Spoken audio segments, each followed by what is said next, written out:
우리 어떤 소명이 목회 소명이니까 이런 부분들을 연습도 좀 하고 이런 것들을 좀 체험해가지고 모든 것들을 극복해내고 이겨낼 수 있는 그런 훈련이 좀 필요하다 생각이 들어요. 1장을 우리가 읽었고 오늘 5째 날에 대한 내용을 한번 살펴볼 것인데 이 5째 날에 대해서 우리가 이제는 거의 6째 날에는 우리 창조가 완성되는 날이죠. 창조되는 날인데 그런 부분에서 오늘 우리 마지막 5째 날에 대한 그 창조에 대해서 한번 살펴볼까 그래요. 이 5째 날은 창조물은 무슨 의미로 또 이야기를 하죠? 하늘과 땅과 그 가운데 만물이 창조되었잖아요. 그래서 그걸 갖다가 우리는 만물이라 자연계시라 그래요. 자연이라 이 이야기를 해요. 그래서 이 만물이죠. 만물. 근데 우리가 이 자연을 이야기할 때에 보통 일반적으로 쓸 때는 자연계시라 해요. 자연계시. 그 자연인데 이 만물에 대한 그 의미를 우리가 계시라는 개념 속에서 일단은 이야기를 해요. 계시다, 자연의 계시다. 그렇게 해서 자연 계시로 이야기하고 있고 또 특별히 이 자연 계시가 또 다른 또 하나의 계시로서 특별 계시로 이야기 좀 하고 있죠. 그래서 계시를 이야기할 때 자연을 들먹이고 또 뒤에 6일째 창조되어지는 특별 계시로서의 인간 그분을 우리 언급을 한다는 거죠. 그런데 우리가 이 자연을 이야기할 때 계시 사적인 입장에서 언급을 하고 인용을 하는 것으로만 우리가 그냥 마무리를 해요. 아, 자연 계시야. 자연 계시야. 그 다음에 이 자연 계시가 로마서 있는 것으로 만물이 회복되어지는 부분에서 그 이야기를 좀 많이 언급을 하죠. 그런데 이런 자연의 어떤 계시적인 부분에서 오늘 5째 날에는 이제 하늘과 땅과 그 다음에 여기에 보게 되면은 물과 또 바다와 땅에서 생물이 창조되어지는 것을 보게 되므로 인해서 이제는 자연은 완성이 되는 거예요. 자연은. 그래서 만물이 완성이 되어지는데 오늘 제목을 5째 날의 창조물과 언약의 복이라 이렇게 생각을 한번 제목을 했는데 아까 이야기대로 이 5째 날에 만들어진 자연을 통해서 단순하게 그 개념 자체를 계시사적인 관점에서 이 부분을 인용한다는 거지. 아, 자연 계시야.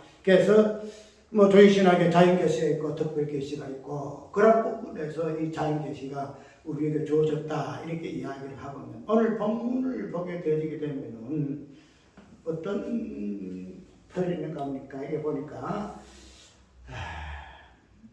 22절에 하나님이 그들에게 복을 주어 가라사대 생명 갖고 번성하여 여러 바닷물에 충만하라 새들도 땅에 번성하라 이렇게 이야기를 지금 하고 있어요. 그래서 하나님이 그들에게 복을 주었다 이런 부분을 보게 되게 되면 이 표현이 뒤에 아담과 하와를 만들어 놓고 하나님이 그들에게 복을 주었다라고 하는 그런 의미가 일맥상통을 해요. 그래서 우리가 이러한 것들을 일반 조지신학에서는 생육과 번성과 충만과 정복과 통치를 무엇으로 이야기를 많이 하죠? 문화 명령이다 이렇게 이야기하잖아요. 이 땅에서의 모든 세계를 다스리고 통치하고 그것들의 간섭을 하고 그런 벌로서 인간이 주어졌다 해서 이것을 문화 명령이다. 그렇게 보통 표현을 많이 하는데 이 문화 명령이라는 개념 자체가 엄청 잘못된 부분이고 그런데 이러한 잘못된 개념으로 인해서 언약이라는 이 복의 개념 자체가 비틀려져 가지고 완전히 엉뚱한 개념으로 복이 이야기될 수 있는 것이 오늘날의 항상이더라 이 말이고 그 다음에는 하나님이 우리에게 특별히 아담과 하와에게 주신 이 복의 개념을 우리는 언약이라고 표현할 것 같으면은 단순하게 이것을 문화명령으로 해서 안 된다는 거죠. 왜? 이 복 자체가 언약과 상관이 없으면은 그렇게 표현할 수 있겠지요. 그런데 하나님이 그들에게 복을 주시고 이 복의 개념 그 자체가 성경에서는 언약을 본질로 하고 있기 때문에 그런 부분에서 우리가 이 생육과 통치의 개념을 이해할 것 같으면 이 그 자체가 언약으로 우리가 이해를 해야 한다는 거죠.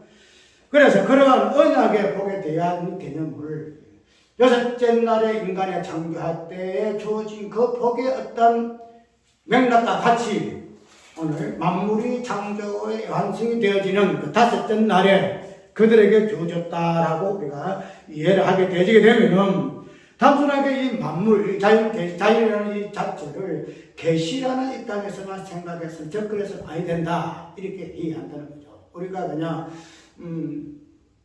일반적으로 자연은 계시야. 그 하늘과 땅과 그 자연 계시야. 근데 그 자연 계시가 비틀어져 가지고 얘는 특별 계신 말씀이 우리에게 주어졌다라는 관점에서 이 자연을 이해하고 그래서 자연을 계시사적인 관점에서 해석을 해내고 그걸로서 끝이에요.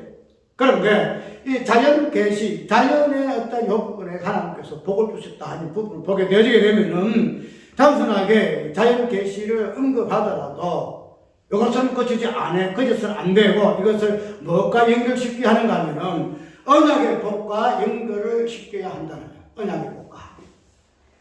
그 부분에서 우리가 다르죠. 자연 계시의 어떤 부분을 그냥 자연 계시야, 자연 계시를 갖다서 뭐 우리가 이야기한다는 거죠. 자연 계시. 그런데 이게서 더 나아가서 이 자연 계시가 무엇과 상관이 있냐 하면은 언약의 복과 상관이 있다. 언약의 복과 상관이 있다는 거죠. 그렇게 되게 되면은 단순히 자연계시로만 인용해서 만물을 활용하고 이해를 하고 적용하고 해석을 해냈는데 이것이 언약의 복과 연결시켜서 이 자체를 해석하게 되게 되면은 하나님 만물을 만드시고 특별히 이 자연의 계시를 통해서 우리에게 말하고자 하시는 그 의미가 무엇인가 하는 이 부분이 확연하게 드러난다는 거예요. 우리가 그것까지도 살펴보아야 되는데 왜냐하면 언약이라는 것은 모든 성경의 출발이에요. 모든 성경의 출발이고 그 다음에 그 뒤에 오는 인간에게도 주어진 그 복이 언약으로서의 복이 명명되어 있기 때문에 그런 부분들이 왜 자연 계시에 하나님께서 언약의 복을 주어지게 하셨는가 하는 부분을 우리가 깊이 있게 살펴보아야 한다는 거죠. 그래서 내가 어제 12시 대에서 보냈어요. 어떻게 보냈는가 하면은 다섯째 날의 창조는 만물 창조가 완성되는 날이고 여섯째 날은 만물의 머리가 되는 사람이 창조되는 날인데 다섯째 날은 자연 계시로서의 만물이 완성되는 날이다. 이 날의 창조물들에게 하나님께서는 복을 명하셨는데 이 복은 사람을 지으시고 복을 명하신 언약의 복과 본질적으로는 동일하나 그러나 방편으로서는 다르다. 이는 정복하고 통치하라는 부분이 빠져 있음을 보아 알 수 있다. 그래서 계시의 계시됨의 본질은 복이다. 설교의 핵심은 계시와 복의 관계성. 그래서 계시에 대한 우리의 이해는 감추인 부분을 드러낸 개념으로 이해하지만 계시라는 것은 복의 본질로 보고 그 개념을 이해해야 계시가 무엇을 말하는지 정확하게 알 수 있다. 그래서 살펴볼 부분은 자연계시와 복과의 그 관계성, 그 다음에 자연계시로서의 복의 본질은 무엇인가? 세 번째로 특별계시와 자연계시와의 복의 차이점은 무엇인가? 이 부분을 하나님께서 아까 이야기했죠. 우리의 연약함이 마귀는 악으로 갚아요. 악으로 쉽게 말하면 진화되도록 이렇게 역사해요. 원수는. 그런데 하나님은 우리의 약함을 당신의 선함으로 이렇게 인도해요. 그런데 우리의 약함은 약함인데 마귀는 우리를 이것을 어떤 결론으로 우리를 끌어가고 하나님 우리를 어떤 결론으로 끌어가는가. 이것이 하나님과의 마귀와의 차이점이다 이 말이죠. 그런데 그런 부분을 보게 되면은 하나님의 택한 백성들은 우리 약함을 악으로 빠지게 한다 할지라도, 그래서 우리가 주기도문이죠. 악에게 빠지지 말게 하옵시고 말이 그 있잖아요. 근본적인 부분에서 벌칙은 악인데 그 악의 벌칙 악에 빠지지 않게 해요. 그런데 그 연약함이 약함이 악이라는 그 모습을 띠고 그런 식으로 우리가 시험에 빠질 수가 있어요. 그런데 그런 부분에서 하나님께서는 결국은 그런 부분들을 단순히 선하심이 어려움으로 선함으로 인도하시는 것은 하나님 일이시기 때문에 결국은 다시 돌이켜서 그런 쪽으로 돌아가게 해요. 그것이 이제 우리가 신앙생활 회개거든요. 회개가 그 부분이 벌칙 부분인데 그러한 것들을 솔직히 일주일 굉장히 바빴어요. 이렇게 바빠가지고 몸에 물이 오기도 하고 또 여러 가지 뒤죽박죽이 돼가지고 뭐 진짜 엄청 여러 가지 일이 많았어요.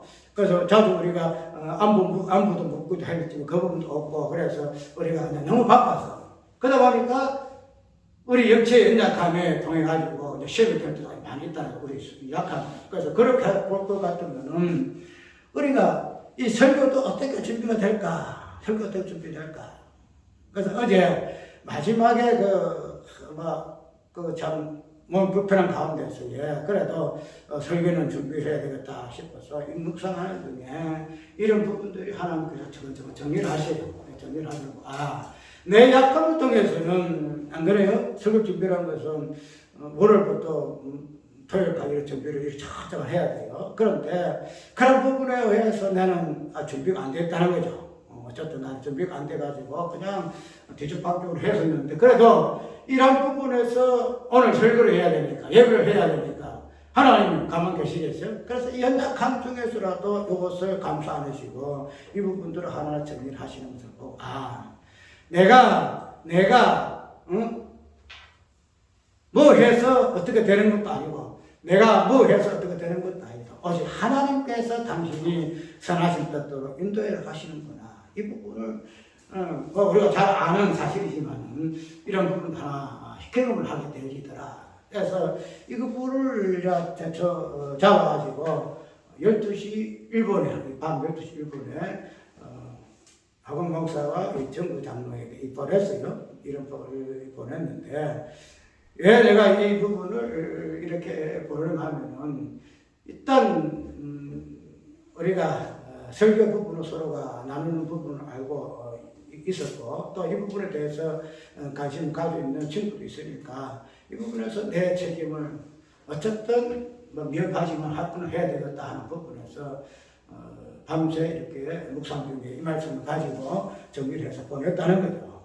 그래서 이러한 부분에서 오늘 살펴볼 부분이 다섯째 날에 있어서의 자연계시에서 왜 하나님께서 복을 명하시고 그들에게 복을 주셨는가? 왜 인간에게만 주어진 이 복을 왜 자연계시, 만물, 인격적이지 아니한 그들에게 하나님께서 인간에게 주었던 그런 언약의 복을 동일하게 주어졌는가 하는 부분을 한번 살펴볼 것입니다. 그래서 그런 부분을 살펴보기 위해서는 자연을 계시사적인 입장에서만 보지 말고 이 자연을 계시와 연결시켜 또 그 다음에 더 나아가서 복이라는 개념과 연결시켜서 우리가 자연 계시를 또 특별 계시를 이해하게 되기 때문에 계시의 그 의미를 정확하게 알 수가 있다는 거죠. 그다음 자연 계시니까 뭐예요? 자연 계시니까 하나님 그걸 통해서 하나님께서 모르는 것을 알게 하신다. 하늘의 비밀을 알게 하신다. 그렇게 생각하는 그 이미 이 계시인데 이 계시의 원래 그 본뜻은 복이에요. 복.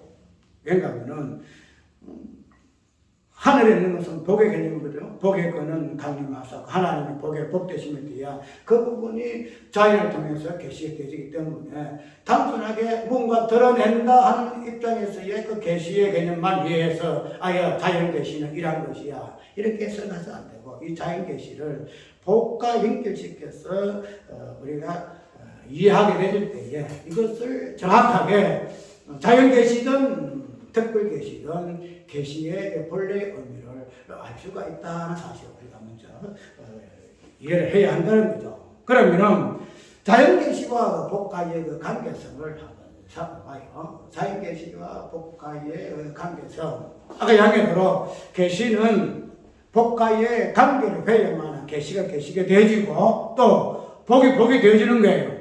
내가 자꾸 이 관계를 이야기를 많이 하는데 이 관계의 어떤 근원적인 의미는 아까 얘기했던 서로가 뭐 돈 주고도 관계할 수 있고 아니면 술 가지고도 관계할 수 있고 뭐 우정 가지고도 관계할 수 있고 관계 이런 것도 인간의 관계잖아요. 그런데 이러한 모든 관계의 본질의 의미는 성부와 성자의 그 관계 속에서 관계 개념이 나오고 그로 인해서 성부는 성부되고 성자는 성자되지로 했기 때문에 관계가 그렇게 중요하다. 중요하다. 그래서 정유사가 구는 관계 개념으로 이해하는 것이 맞겠네요. 맞아요. 구는 관계. 그래 거기 첫 번째에 어떤 부분에서 예수님과 우리의 관계. 예수님과 우리의 관계가 없어지는 그런 부분이 없잖아요. 그런 부분에서 아까 이야기하면 마귀가 귀신이 우리가 상관없지 않습니까? 당신 우리가 무슨 상관이십니까? 이런 부분을 이야기하겠다 했다는 말은 의미가 그겠죠. 그래서 이 계시적인 요 부분과 또 특별히 복가와 또 관계가 있어져야 이것이 자연으로 계시로 하나님께서 자연을 만드신 그 목적의 의미를 알 수가 있다는 사실이에요. 그러면은 우리가 단순히 복을 우리 인간이 누리는 것으로 우리가 이해했잖아요. 인간이 누리는 것을 이해를 하고 그런 복을 누려야 된다라고 우리가 인간에만 제한시켜서 하나님께서 복을 주셨다 이렇게 이해를 하는데 성경은 그렇지 않다는 거예요. 하나님께서 동일하게 자연에게도 복을 허락하셨다는 사실을 우리가 알죠. 그 뒤에 쭉 보게 되게 되면은 이 자연 계시의 자연에서 여러 가지 어떤 생산이 되잖아요. 좋은 것들이 나오기도 하고. 근데 죄로 인해서 끊기가 나오지만 어쨌든 이러한 부분에서 자연 계시는 그냥 자연 계시 뭔가 드러내는 어떤 관점에서만 의미가 아니고 복을 포함해서 복의 의미가 무엇인가 하는 부분들을 자연이라는 만물을 통해서 보여주는 의미로서 자연이 있다는 사실. 그런 것점에서 하나님께서 오늘 본문에 있는 것으로 생명하고 번성하라. 충만하라 하는 말씀으로 복을 명하셨다는 사실을 알 수가 있다. 그래서 계시와 복이 연결되지 아니하면은 표현한 대로 계시가 계시될 수가 없고 복이 될 수가 없고 또 특별 계시도 인간도 복과 연결되지 아니하면 인간 되지 아니하고 복이 되지 아니한다는 거예요. 이 관계가 연결되지야만이 이것을 우리는 정확한 전체적인 의미로서의 의미가 무엇인 것을 알 수가 있다는 거죠. 그러면은 왜 하나님께서 자연에게 만물에게 복을 명하셨는가? 그냥 뭐 이렇게 운행 절차의 어떤 부분을 가지고 이야기하고 있겠지만 특별히 이 복이라는 것은 오늘 어떻게 표현되고 있죠? 생육하고 번성하여 충만하라 이렇게 표현하고 있죠. 생육하고 번성하고 충만하라 이렇게 보이는데 아까 보현에서 어떻게 했는가 하면은 이렇게 표현했죠. 하나님께서 복을 명하신 이 복은 사람을 지어쓰고 복을 명하신 언약의 복과 본질적으로 동일하나 이렇게 하죠. 본질적으로 동일해요. 자연계시에게 주어진 생명과 번성과 충만하라 하는 이 복의 의미와 그 다음에 사람에게 주셨던 5가지 마지막에 정복하고 통치하라는 이 복의 개념과는 똑같아요. 본질은 똑같으나 그런데 2가지가 빠졌죠. 하나는 정복하라가 빠져있고 그 다음에 통치하라가 빠져있다는 거죠. 그러면은 이런 부분에서 자연계시에게 주어진 복의 의미와 지금은 이것을 방편이라 하는 말로 표현했는데 특별하게 이것을 표현할 수 있는 그게 좀 그렇더라고요. 그래서 방편이라는 것은 어떤 방법적인 부분이거든요. 그래서 그러한 방편의 입장에서는 다르다. 동일하게 본질적으로는 똑같은 통치라는 요 부분까지 언급해진 부분이 있으나 그러나 그것을 생각한 부분에서는 방편으로서의 복이기 때문에 그러하다 하는 의미로서 이것을 했거든요. 그러면 인간에게 주어진 언약의 복은 5가지로 마지막에 정과 통치로서 완성이 되지는데 이 자연 계시에서 만물의 계시에서 주어진 언약의 복은 마지막에 생육에서 충만으로까지만 딱 듣는 거예요. 딱 이것이 서럽혀요. 왜 그런가 하면은 이런 복의 의미를 우리가 이 5가지로 우리가 지금 표현을 하고 있거든요. 5가지를 표현하고 있는데, 이러한 5가지의 표현 그 자체를 정확하게 우리가 이해를 해야만이 왜 인간에게 주어진 그 복과 그 다음에 만물에게 주어진 복과의 차이점이 있는가 하는 부분을 이해를 할 수 있다는 거죠.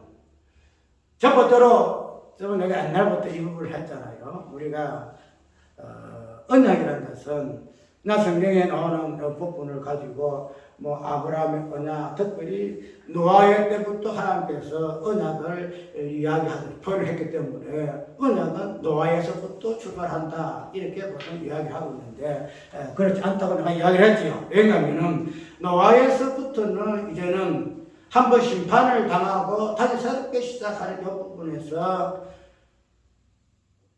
쉽게 말해서 신약과 구약과 신약의 관점에서 신약의 어떤 의미로서 표현하기 위해서 언약이라는 개념이 들어왔어요. 그런데 성경은 신약만 있는 것이 아니고 구약까지 같이 있잖아요. 그렇기 때문에 구약의 관점에서 언약을 보게 되기 때문에 성경 전체의 언약이에요. 그럼 성경 전체냐? 그러면 하나님께서 우리가 천지창조 그 자체를 언약 창조라 이렇게 하냐? 창조 언약이라 그 이야기를 저번에 나는 표현을 언약 창조라 이야기를 하고 싶다.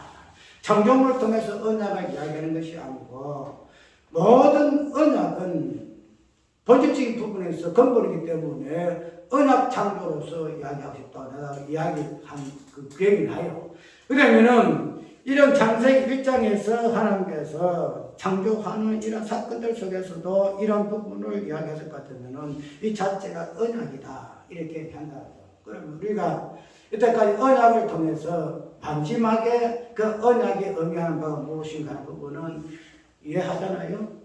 언약의 반성, 언약의 전체적인 부분에서 예수 그리스도께서 이 땅에 오시고 그 십자가 부활로서 언약이 완성되고 성취되었다 이렇게 이야기를 하고 있고 그죠? 그런데 마지막에 우리가 언약의 그 완성, 역사적으로나 어떤 그 부분까지도 다 언급해서는 새 하늘과 새 땅을 통해서 언약의 복이 어떻게 완성이 되어지는가를 우리가 이해를 한다는 거죠. 그러면 우리 인간의 입장에서 언약의 그 5가지 복은 결국은 마지막에 정복과 통치로서 이것이 완성이 되어진다는 거예요.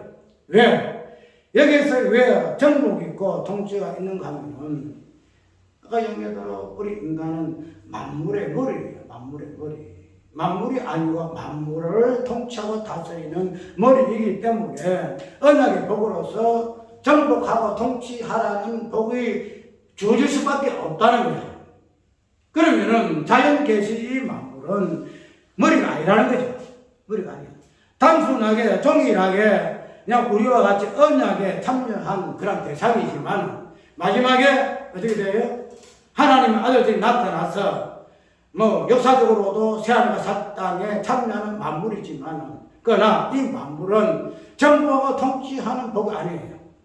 그것은 머리, 우리 인간 아담의 머리, 그 다음에 아담의 머리 되는 예수 그리스도, 그 다음에 예수 그리스도가 머리 되는 하나님, 그분에서 머리이기 때문에 이런 머리로서의 언약의 복을 말하고 있는 정부하고 통치하는 이 복은 만물에게 주어지지 않다는 거예요. 그런데 모든 언약의 본질적인 부분에서 생육으로 시작하냐, 생육이 없이 어떻게 정부와 통치 가능하냐 말이야. 생육하고 번성하고 충만하고 이 부분은 자연 계시에서 언약의 복으로 주어질 수밖에 없는 그런 의미로서 우리가 이해를 해야 한다는 거예요. 그러나 이런 관계성에서 언약의 복이 왜 자연 계시 속에서는 이 3가지로만 주어질 수밖에 없는 하는 부분은 자연 계시는 우리 인간 계시, 특별 계시의 인간의 어떤 물리적인 부분하고는 다르다. 그렇기 때문에 자연 계시로서는 충만까지도 주어진 것도 그냥 감지 적재해야 되겠죠. 그러니까 우리가 이 자연 계시라는 이 부분을 단순히 계시의 caption을 보지 말고 그들에게 복이 주어졌는데 그 복이 마지막에 어떻게 성취가 되어졌는가 하는 정치가 되어지는가 하는 이 부분은 누차 인용하듯이 로마서 있는 것으로 탄식하는 그 부분을 어떻게 하나님이 회복시키시는가 하는 부분으로 완성이 되어진다는 거죠. 그렇게 되면 이런 부분에서 우리가 자연계시로서의 복의 본질은 무엇인가 하는 부분이 우리가 나오잖아요. 단순하게 머리에서 복의 개념이 미치지 못한다 할지라도 이 자연계시에서 하나님께 주어진 복은 생명이다. 그 다음에 번성이다. 그 다음에 충만이다. 그래서 온 땅에 충만한, 그래서 성경 보면 온 땅에 충만한 요 부분을 가지고 하나님의 영광의 그 충성을 이야기를 많이 하잖아요. 온 땅에 충만한다. 그 하나님의 영광이다. 그래서 이 땅의 자연계시의 그 땅의 충만성, 처음부터 생명하고 번성해서 우주 만물에 하늘과 땅과 바다 그 가운데 만물의 그 충만성을 통해서 하나님의 영광의 그 충만성이 어떻게 드러나는가 하는 이 부분을 이 자연계시의 언약의 복의 그 충만성의 이 복의 이렇죠. 이거 가지고 하나님께서는 원하신다 이 말이에요. 그렇기 때문에 그들의 마지막에 성령께서 충만하게까지 복을 명하셔서 우리가 이해를 한다는 거죠. 이제 넘어가고 그 다음에 자연계시로서의 복의 본질은 무엇인가? 똑같은 의미로서의 우리가 이해를 했겠지요. 자연계시로서의 복의 본질은 무엇인가? 자, 아까 이야기한 대로 자연계시는 우리가 정보고 통치라는 인간적인 그런 부분에서는 복의 개념이 아니에요. 그런데 어쨌든 생명하고 번성하고 충만이라는 이 부분을 가지고 복의 의미를 드러내는 것이 자연이에요.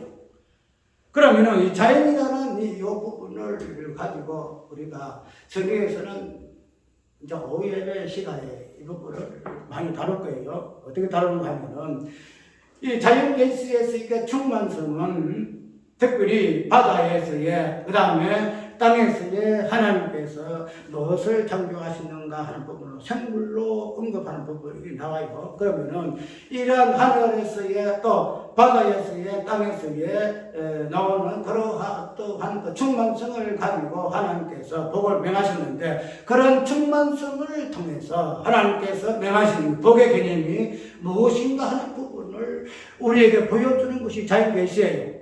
그런데 우리가 아까 이야기했던 이 자연계시와 또 특별계시, 인간의 어떤 계시에 차이점이 있다는 것을 아까 이야기를 했지요. 그 이야기는 드러나는 방편을 통해서 차이가 있어요. 자연계시는 자연계시의 어떤 지금 바다와 땅과 그 가운데 어떤 매체들을 통해서 드러나는 그 충만성이 우리 인간, 그를 다스리고 통치하는 머리로서의 그 언약의 그 복하고는 다르다는 것은 우리 인간과 만물이 다르듯이 달라요. 그 자체가. 그러면 이러한 자연 만물로 통해서 드러나는 언약의 복의 개념은 자연 만물의 그 어떤 특징을 통해서 언약의 복이 드러나게 하나님께서 명하셨다는 거죠. 그렇기 때문에 그들은 자연 만물의 어떤 의미에서 하나님께 지으시고 또 그런 지으심의 어떤 본질을 통해서 그들이 드러내는 생육할 수밖에 없고 번성할 수밖에 없고 충분할 수밖에 없는 그런 부분을 드러낸다 하는 사실을 우리가 알아야 한다는 그런 차이점이 있어요. 우리 인간은 그런 부분에서 그들을 통치하고 다스리는 부분으로 참여하지만 그러나 자연계시는 자연계시의 어떤 본질적인 부분에서 생육과 번성과 충만이라는 이 복을 드러내는 존재로서 하나님께서 자연을 지으시고 창조하셨다 하는 사실을 우리가 이해를 해야 할 것이에요. 그 부분이 무엇인가 하면 아까 얘기했던 바다에서는 큰 물고기와 작은 물고기도 나오고 땅에서는 공중에 쓴 새가 나오고 뭐가 나오고 이 부분 나오고요. 나오는데 이런 부분들을 나중에서는 성경에서는 어떠한 의미로 인용이 되어지는가 하는 부분이 그들의 자유계시로서의 그 충만성을 드러내는 그런 모습으로 우리가 유의해야 한다 하는 것을 우리가 또 살펴봅시다. 그 다음에 특별계시와 자유계시의 복의 차이점은 무엇인가 하는 이 부분 전부 다 같은 의미로서의 내용이에요. 특별계시는 자연계시, 특별히 복의 차이점은 무엇인가? 동일한 복의 본질을 갖고 있으나 마지막에 방편으로서 주어진 정복과 또 통치라는 이 부분은 뭐 방편적인 요 부분이지만 그러나 본질적인 부분으로서의 또 차이가 있다는 복의 내용이에요. 그런 부분은 통치와 정복이라는 이 부분, 자유계시에서 있을 수가 없다. 만물의 모든 부분들은 통치와 정복이라는 언약의 복에 순종할 수밖에 없고 그 부분에서 그냥 그런 부분으로 우리가 특별계시, 자유계시의 복의 차이점을 우리가 찾아볼 수 있는데 어쨌든 이러한 것들을 종합적으로 한번 살펴보고 오늘은 다섯째 날에 하나님께서 만물을 창조하시고 단순히 계시라는 관점에서 자연을 이해하는 것이 아니라 하나님이 인간에게 주신 근본적인 복의 그 언약의 복의 어떤 의미로서 그들에게 주어짐이 무엇을 의미하는가. 그래서 이 자유계시의 계시됨은 마지막에 하나님께서 그들에게 허락하신 그 언약의 복의 그 충만성까지 완전하게 드러나는 것이 만물 계시의 목적이다. 만물 계시의 목적이다. 그래서 자유계시가 깨어져서 이제는 자유계시는 아무 의미가 없고 그게 아니라는 거죠. 마지막에 이 부분이 만물이 회복되어지는 구속사의 완성에까지도 같이 동참하는 부분으로서의 같이 구속의 동행자의 만물이 그 안에 우리 인간인 것이고 그리고 인간의 어떤 언약의 통치와 정복은 이런 만물이 있음으로 가능해요. 이 만물이 없고 그게 아무 의미가 없는데 무슨 놈의 정복이 있고 무슨 놈의 통치가 있겠어요? 그 만물을 정복과 통치하는 것이 특별 계시의 본질 모습이에요. 그렇기 때문에 자연 계시를 무시해서는 아니 되고 이 자연 계시의 어떤 그 부분은 하늘의 정사와 건세와 여러 부분과 다 포함한 자연 만물은 그래서 그런 부분들을 마지막까지 하나님께서 병행시켜요. 같이 병행시켜서 같이 가다가 그것을 마지막에는 하나로 통신되는 부분이 시하는 것의 땅 새로운 하나님 나라의 완성으로 우리가 이해를 한다는 거죠. 오늘 만물을 통해서 단순히 자연계시였던 저희 신학이 말하는 그런 부분으로만 보지 말고 왜 하나님께서 자연에게 언약의 복을 주었는가 그런 부분을 계시의 어떤 부분으로 복을 이해하고 복을 계시의 입장으로 또 이해하고 그래야만이 계시가 단순하게 비밀을 드러낸다 하는 개념이 아니고 그 드러내는 비밀의 본질이 무엇인가 하는 부분을 드러내는 부분에서 완전한 계시의 의미가 이해가 되어진다는 것으로 우리가 다시 한번 새롭게 이해할 수 있는 시간 되기 바랍니다. 자,